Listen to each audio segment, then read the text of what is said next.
গ'ল তাৰমানে আমি বস্তু বাহিনী বাহিৰতো সেইবোৰ উঠি গ'ল চব উঠি বেছি বেয়া লাগিছে ঘৰ বুলিবলৈ একো এটা নাথাকিলে ঘৰ বুলিবলৈ বাছ মাটিৰ ভেটিটো থাকিলে তাকো খান্দি মেলি লৈ গ'ল নদীয়ে। হয়, যি 19 জুলাইত প্ৰলয়ংকাৰী বান আহিছিলে আমাৰ উজনি অসমৰ বিশেষকৈ তিনিখন জিলা যোৰহাট, শিৱসাগৰ আৰু চৰাইদেউ জিলালৈ। এই তিনিখন জিলাকে একেবাৰে বানে বিধ্বস্ত কৰি থৈ গৈছে। বিশেষকৈ শিৱসাগৰ জিলা হওক, এই জিলাখনৰ বিভিন্ন ঠাইত একেবাৰে বানে বিধ্বস্ত কৰি থৈ গৈছে। আৰু মই যিখন নৈ সন্মুখত আছোঁ, এই নৈখন হৈছে জাঁজি নৈ। আৰু এই জাঁজি নৈ কাষতে যিটো অঞ্চল আছে আমগুৰি 2 নং ৱাৰ্ডৰ শান্তিবন অঞ্চল। এই অঞ্চলটোৰ যিসকল ব্যক্তি প্ৰায় 17 ঘৰকৈ মানুহৰ একেবাৰে ঘৰ, ইয়াত কোনো ঘৰৰ তেওঁলোকৰ চিন নাই, তেওঁলোকৰ বৰ্তমান থাকিবলৈ কোনো ঠাই নাই, তেওঁলোকৰ একো পিন্ধা কাপোৰ নাই, কোনো সামগ্ৰী তেওঁলোকে বচাব নোৱাৰিলে কাৰণ তেওঁলোকে একেবাৰে নৈখনৰ কাষতে আছিল। মোৰ সৈতে এই স্থানীয় যিগৰাকী যুৱতী, এই যুৱতীগৰাকীৰো তেওঁৰো বৰ্তমান থাকিবলৈ কোনো আশ্ৰয় নাই, যিহেতু তেওঁলোকৰ ঘৰ দুৱাৰ সকলোবিলাক পানী। মই আপোনালোকক অকণমান পিছতে দেখাম কেনেধৰণে, যিহেতু 19 জুলাইতে এই বানপানীটো আহিছিলে। আজি ইমান কেইদিন হ'ল তোমালোকে কেনেধৰণে আছে, যিহেতু তোমালোকক আমি দেখিবলৈ পাইছো যে একোৱে নাই। নমস্কাৰ। প্ৰথমে খুবেই এটা বেয়া পৰিস্থিতি হৈছে। 19 জুলাই 7 মান বজাতে প্ৰায় আধাখিনি ঘৰ গুচিয়ে গ'ল। ৰাতি আমি 4 মান বজালৈকে সাৰে আছো যাতে পানী আৰু বেছি বাঢ়িব নেকি, টাউনৰ পৰাও এইফালৰ পৰা বাঢ়ি গৈছে, এইফালৰ পৰা বাঢ়ি আছে। আমি মাজতে শান্তিবনৰ মন্দিৰতে সোমাই আছিলো, আবদ্ধ হৈ পৰিছিলো। তো এটা খুবেই বেয়া লগা দৃশ্য। এতিয়ালৈকে পিছে আমাৰ কিছুমান আমি সাহায্য পাই আছো, ব্যক্তিগতভাৱে বহুতো লোকে সাহায্য দিছেহি। আমাক এতিয়া লাগে এডোখৰ ঠাই, এখন ঘৰ। তো অনুৰোধ জনাইছো যে অসম চৰকাৰে কিবা সহায় কৰক এই ঠাইডোখৰ জনসাধাৰণখিনিক। যিহেতু তোমালোক হঠাতে এবাৰ পানীটো আহিছিল আৰু এনেকুৱা পানী কেতিয়াও অহা নাই। নাই মোৰ দেউতাও চাগে এনেধৰণৰ পানী দেখা নাই। মই প্ৰথম দেখিছো সৰুৰ পৰা এবাৰ।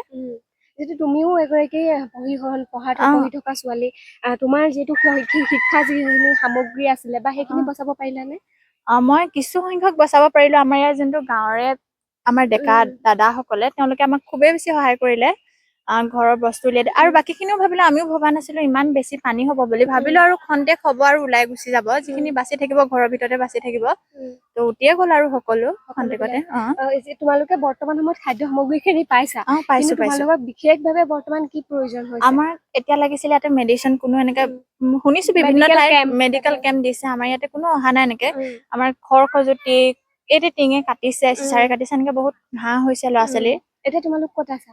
আমি দেওবৰীয়া বজাৰ, ইয়াতে যোনখন স্থানীয় এনেকা বজাৰ আছে যে দেওবৰীয়া বজাৰ, তাতে মানে ঘৰ আছে। সেই ঘৰবোৰতে ইয়াৰ ৰাইজসকল তাত আছেগে।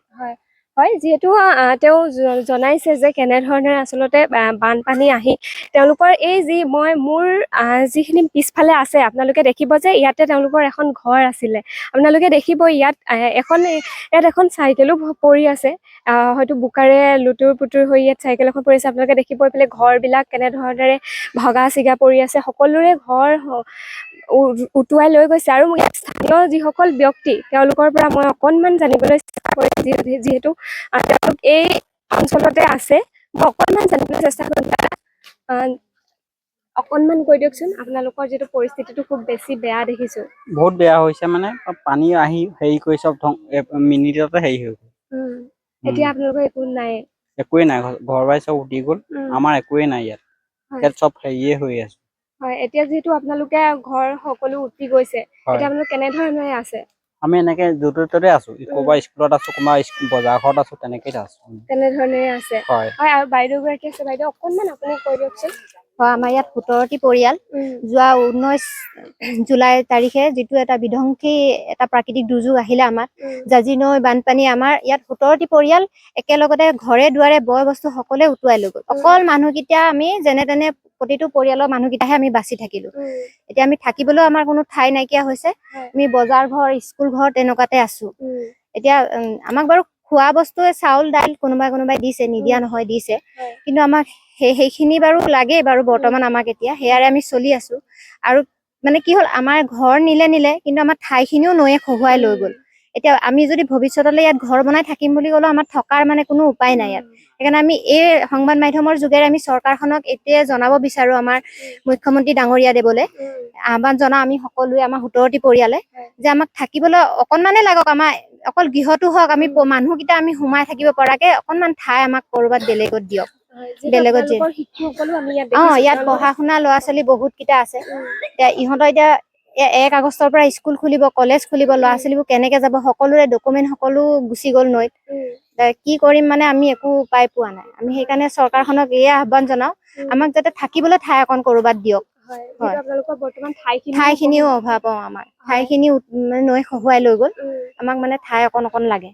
হয়, যিটো 19 তাৰিখে যিটো বানপানী আহিছিলে এনেকুৱা আগত হৈছিলে নেকি? আগত নাই হোৱা, আগত নাই। এনে পানী হয় আমাৰ ঘৰত সোমাই বাৰু, তেতিয়াও পানী সোমাই কেতিয়াবা কেইটামান পৰিয়ালৰ সোমালেও মানে এদিন বা দুদিনৰ পিছত শুকাই যায়। এনে বয় বস্তু অকনমান নষ্ট হয়, সেইবোৰ ধুই দিলে শুকাই যায়, এনেকুৱা একো হেৰি নহয়। সেইকাৰণে এইবাৰো আমি ভাবিছিলো তেনেকৈয়ে আহিব, সকলোৱে নিজৰ নিজৰ বস্তুবোৰ অকমান ওখ স্থানত থৈ দিছিলো, বিচনাৰ ওপৰত বা টেবুলৰ ওপৰত। কিন্তু এনেকুৱাকে আহিলে মানে মানুহো ওলাবলৈ সুবিধা নাই, কোনোবাই কাৰোবাক ধৰি মেলি নিবলগীয়া হ'ল, উলিয়াই আহিবলৈ হলগীয়া হ'ল। তেনেকুৱা পৰিস্থিতি মানে আপোনালোকৰ পানী দেখিছো যে বহুত ওপৰলৈকে এডোখৰ উঠিছে। এইবাৰ বহুত ওপৰলৈ কেনেকে বাচি আহিলে? আমি মানুহবোৰ চব পলাই গৈ এই শান্তিবন শ্মশানখন আছে, শ্মশানখনৰ ঠাইকণ অকনমান ওখ কাৰণে তাত কিছুমান থাকিলে, কিছুমান বজাৰ ঘৰত থাকিলে, কিছুমান স্কুল নহলে সেই আলিবাটত থাকি তেনেকে ৰাতিটো পাৰ কৰা হ'ল। মানুহখিনি ঠিকে থাকিলো আৰু। হয়, ইতিমধ্যে তেওঁলোকে কৈছে যে তেওঁলোকৰ আজি ঘৰ বা থাকিবলৈ যিখিনি আশ্ৰয় আছিলে, যিখিনি ঠাই আছিলে, সেই ঠাইখিনি একেবাৰে চিন নাইকিয়া হৈ পৰিছে আৰু তেওঁলোকে ভৱিষ্যতলৈও এই ঠাইখিনিত থাকিবলৈ অতি বিপদজনক ঠাই হ'ব। আৰু গতিকে তেওঁলোকে চৰকাৰলৈ, প্ৰশাসনলৈ অনুৰোধ কৰিছে যে তেওঁলোকক থাকিবলৈ অকণমান ঠাই দিয়ক আৰু যিখিনি বৰ্তমান বিশেষভাৱে প্ৰয়োজনীয় সামগ্ৰী, লগতে এটা মেডিকেল কেম্পৰো তেওঁলোকে বিচাৰিছে। আমিও আশা কৰিছোঁ, আমি সংবাদ মাধ্যমৰ যোগেদি আহ্বান জনাইছোঁ মুখ্যমন্ত্ৰী মহোদয়লৈ যে তেওঁ এই পৰিয়ালখিনিক কিবা এটা অকণমান যাতে সকাহ দিয়ে বা তেওঁলোকক থাকিবলৈ অকণমান ঠাই দিয়ে।